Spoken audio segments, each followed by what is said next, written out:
CNN. Millions of Puerto Rico residents continue to reel from Hurricane Maria as the National Weather Service says the storm could bring direct impacts to the U.S. East Coast in the coming days. At least 10 people on the island have been confirmed killed by the storm, according to Governor Ricardo Rossello's office. Much of the U.S. Commonwealth is without power and many residents are without running water.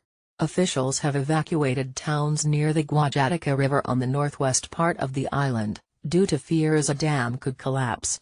It becoming increasingly likely that some direct impacts will occur along portions of the coast next week, the National Hurricane Center said in an advisory on Saturday. Interests in the Bahamas and along the Carolina and Mid-Atlantic coasts should monitor the progress of Maria. Forecasters expect dangerous surf and rip currents along southeastern U.S. beaches over the next several days.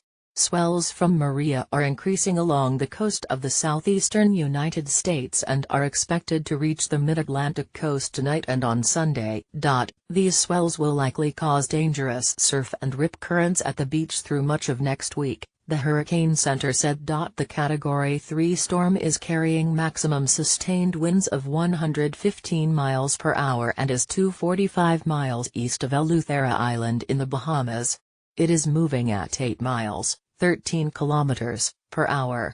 Maria will move away from the Bahamas into the open waters of the western Atlantic today, the center said. The storm hit Dominica, Puerto Rico, the Dominican Republic, the U.S. Virgin Islands and the Turks and Caicos, a British overseas territory. It knocked out power in the U.S. Commonwealth of more than 3 million people, Puerto Rico Governor Ricardo Rossello said.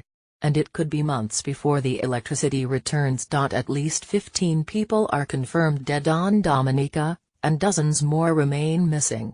One person died in the U.S. Virgin Islands, probably from drowning, authorities said. At least 6 people were killed in Puerto Rico, said Hector M. Pesquera, the island's public safety director.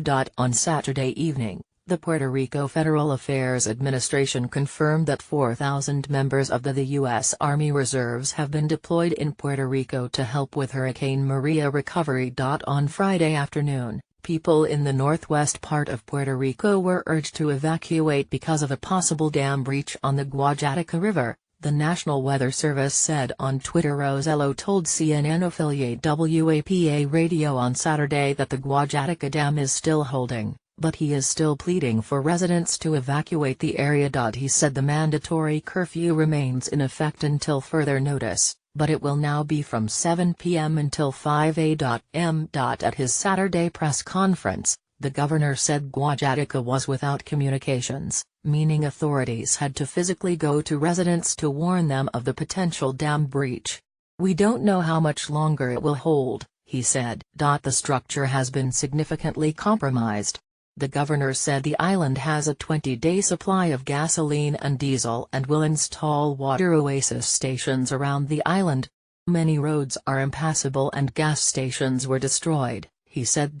As Maria makes its way north, residents of Puerto Rico are beginning to assess the full extent of the storm's destruction. Locals in the town of Monabo, on the southeast coast of the island, could be seen lining up at a freshwater spring near the base of a mountain to fill jugs, tanks and barrels. The spring is the only source of water in the municipality, and people wait for hours each day to get the water they need to refill toilets, take showers and wash clothes. "Every house comes here and every day it's busy from morning to night," said Hector Labron, a resident of Monabo. "There's no water in town." Residents also have limited access to cell signal, causing panic among families at home and abroad who have been unable to contact their loved ones. East of Monabo, in Humacao, people stop their cars along the side of the road near a cell tower on a hill. It's the only access to cell phone service for miles. "We're trying to communicate to our families in the U.S., Jose Flores, who traveled 17 miles to reach the tower, told CNN. "I just got connected to my daughter in Florida, and she will let the rest of the family know I'm fine." CNN's Nick Valencia, Leila Santiago and Jade Tim Garcia reported from Puerto Rico. Joe Sterling and Dakin Andun reported and wrote from Atlanta.